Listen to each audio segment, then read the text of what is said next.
नमस्कार।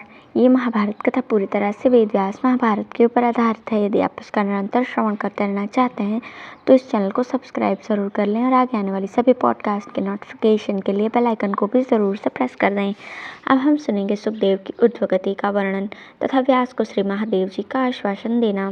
भीष्म जी कहते हैं, युधिष्ठिर, व्यासपुत्र सुखदेव जी कैलाश शिखर पर पहुंचकर एकांत में समतल भूमि पर बैठ गए और शास्त्रोक्त विधि से संपूर्ण शरीर में आत्मा की धारणा करने लगे। थोड़ी ही देर में जब सूर्योदय हुआ तो वे हाथ पैर समेटकर विनीत भाव से पूर्व दिशा की ओर मुंह करके बैठ गए और योग में प्रवृत्त हो गए। वहां पक्षी नहीं थे और किसी का कोलाहल सुनाई नहीं पड़ता था। उस समय वे सब प्रकार के संगों से रहित आत्मा का साक्षात्कार करके खूब हंसे।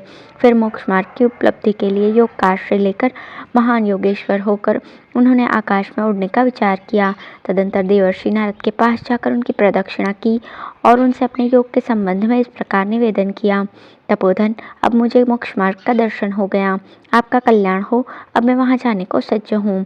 आपकी कृपा से अभिष्ट गति प्राप्त करूँगा। नारद जी की आज्ञा प्राप्त करके व्यास नंदन सुखदेव जी उन्हें प्रणाम करके पुनः योग में स्थित हुए और कैलाश शिखर से उछलकर आकाश में जा पहुंचे। फिर वायु का रूप धारण करके अंतरिक्ष में विचरने लगे। उस समय सुखदेव जी का तेज सूर्य और अग्नि के समान उद्दीप्त हो रहा था।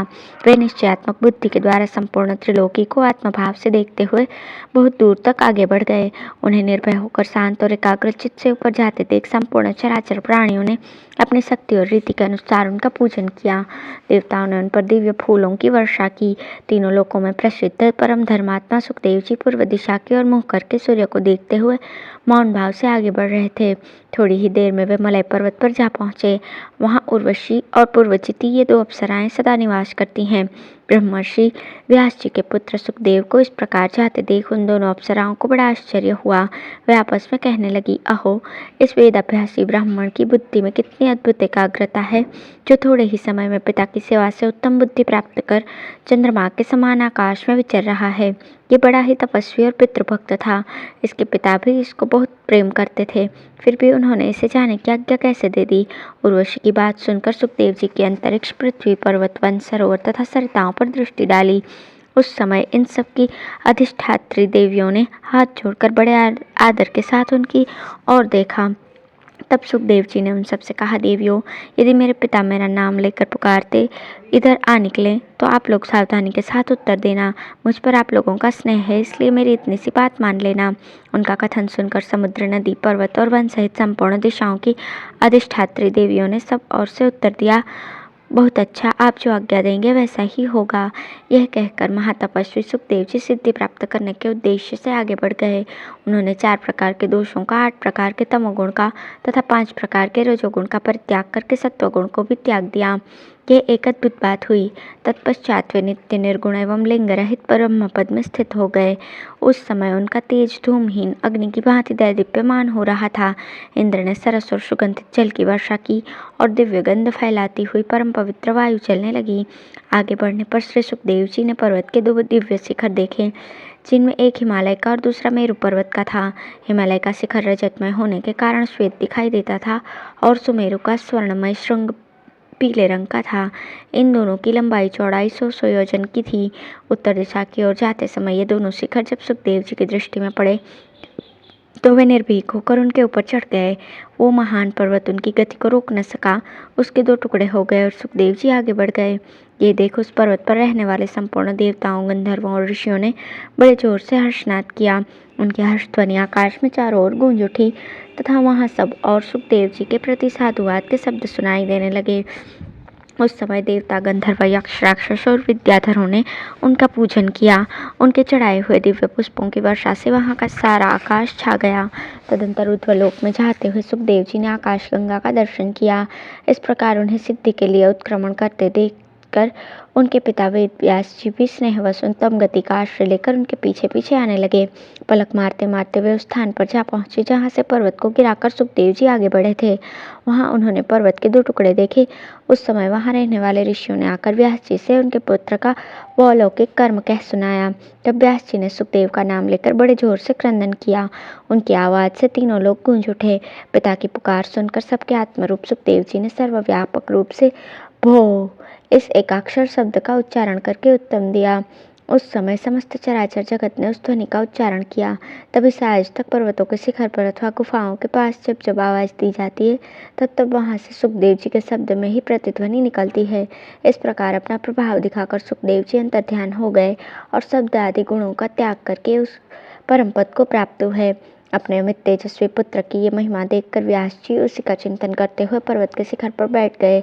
इतने में देवता और गंधर्वों से घिरे हुए तथा महर्षियों से पूजित पिनाकधारी भगवान शंकर वहां आ पहुंचे और पुत्र शोक से संतप्त वेद व्यास जी को सांत्वना देते हुए कहने लगे, ब्रह्मर्षि, तुमने पहले अग्नि, भूमि, जल, वायु और आकाश के समान शक्तिशाली पुत्र होने का मुझसे वरदान मांगा था। अतः तुम्हारी तपस्या के प्रभाव तथा मेरी कृपा से तुम्हें वैसा ही पुत्र प्राप्त हुआ। वो ब्रह्म तेज से संपन्न और परम पवित्र था।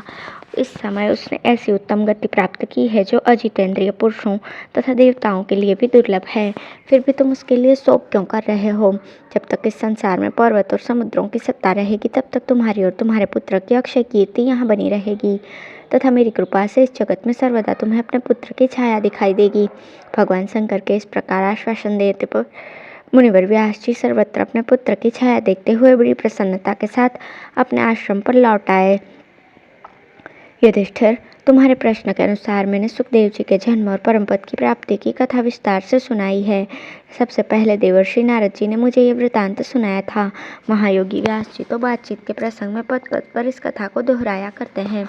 जो पुरुष मोक्ष धर्म से युक्त इस परम पवित्र इतिहास को धारण करेगा वो शांतिपरायण होकर परम गति मोक्ष को प्राप्त होगा। अब है बद्रिकाश्रम में भगवान नारायण के द्वारा नारद जी की शंका का समाधान। युधिष्ठिर ने पूछा, पितामह, गृहस्थ, ब्रह्मचारी, वानप्रस्थ अथवा सन्यासी जो भी सिद्धि पाना चाहता हो उसे किस देवता का पूजन करना चाहिए? देव यज्ञ अथवा पितृयज्ञ की क्या विधि है? मुक्त पुरुष किस गति को प्राप्त होता है? मोक्ष का क्या स्वरूप है? देवताओं का भी देवता और पितरों का भी पिता कौन है? अथवा उससे भी श्रेष्ठ तत्व क्या है? इन सब बातों का मुझे ज्ञान कराइए। भीष्म जी ने कहा, युधिष्ठिर, तुमने बड़ा गूढ़ प्रश्न किया है। इसका उत्तर समझने में कठिन है, फिर भी तुम्हें तो बतलाना ही है। इस विषय में जानकार लोग देवर्षि नारद और नारायण ऋषि के संवाद रूप प्राचीन इतिहास का उदाहरण दिया करते हैं। मेरे पिताजी ने मुझे बताया था कि भगवान नारायण संपूर्ण जगत के आत्मा, चतुर्मूर्ति और सनातन देवता हैं।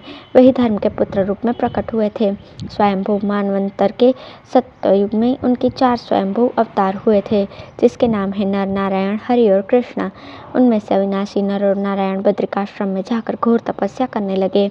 तप करते करते वे दोनों बहुत दुर्बल हो गए। उनके शरीर की नसें दिखाई देने लगीं। तपस्या से उनका तेज इतना बढ़ गया कि देवताओं को भी उनकी ओर देखना कठिन हो गया। जिस पर उनकी कृपा होती थी वही उन्हें देख सकता था। एक समय शीघ्रगामी नारद जी घूमते घूमते बद्रिकाश्रम में जा पहुँचे। वहाँ जब नर और नारायण के नित्य कर्म का समय हुआ तो नारद जी के मन में उन्हें देखने के लिए बड़ा कौतूहल हुआ। वे सोचने लगे, यह उनकी भगवान का स्थान है जिनके भीतर देवता, असुर, गंधर्व, किन्नर और नागों सहित संपूर्ण लोग निवास करते हैं। पहले ये एक ही रूप में विराजमान थे, फिर धर्म के वंश में 4 स्वरूप धारण करके प्रकट हुए। इन्होंने अपने धर्माचरण से धर्म को बढ़ाया और अनुग्रहित किया। पहले किसी कारणवश हरि और कृष्ण यहाँ रहकर तपस्या करते थे। अब धर्माचरण में बढ़े चढ़े हुए ये नर और नारायण तप में प्रवृत्त हुए हैं। यही दोनों परम धाम है। ये संपूर्ण प्राणियों के पिता, देवता और परम यशस्वी हैं। भला ये दोनों यहाँ किसी दूसरे देवता या पितर की पूजा कर रहे हैं? इस प्रकार मन ही मन भक्तिपूर्वक सोच विचार कर नारद जी सहसा उन दोनों देवताओं के पास उपस्थित हुए। भगवान नर और नारायण जब देवता और पितरों की पूजा समाप्त कर चुके तो उन्होंने नारद जी की ओर देखा और उनकी शास्त्रीय विधि से पूजा की। उनका यह आश्चर्यजनक बर्ताव देखकर नारद जी ने उन्हें नमस्कार किया और इस प्रकार कहा, भगवान, अंगोपांगों सहित संपूर्ण वेदों और पुराणों में आपकी ही महिमा का गायन किया जाता है। आप अजन्मा, सनातन, माता पिता और सर्वोत्तम अमृत रूप हैं। आप ही में भूत, भविष्य और वर्तमान कालीन संपूर्ण जगत प्रतिष्ठित है। चारों आश्रमों के लोग आप ही की पूजा करते हैं। आप जगत के माता पिता और सनातन गुरु हैं। फिर भी आप जिस देवता या पितर की पूजा करते हैं वो कौन है, ये हमारी समझ में नहीं आता। अतः ये रहस्य बताने की कृपा करें। श्री भगवान नारायण ने कहा, देवर्षि, तुमने जिसके विषय में प्रश्न किया वो अपने लिए गोपनीय विषय है। यद्यपि इस सनातन रहस्य को प्रकट करना उचित नहीं है तो भी तुम्हारी भक्ति देखकर तुमसे इस विषय का यथार्थ वर्णन करूँगा। जो सूक्ष्म, ज्ञेय, अव्यक्त, अचल और ध्रुव है, जो इंद्रियों, विषयों और संपूर्ण भूतों से परे है तथा विद्वानों ने जिसे संपूर्ण प्राणियों का अंतरात्मा, क्षेत्रज्ञ त्रिगुणातीत और अंतर्यामी बतलाया है। उस परमात्मा से ही त्रिगुणमय अव्यक्त की उत्पत्ति हुई है, जिसे प्रकृति कहते हैं। वो सत असत रूप परमात्मा ही हम दोनों की उत्पत्ति का कारण है। हम दोनों उसी की पूजा करते हैं, उसी को देवता तथा पितर मानते हैं। उनसे बढ़कर दूसरा कोई देवता या पिता नहीं है।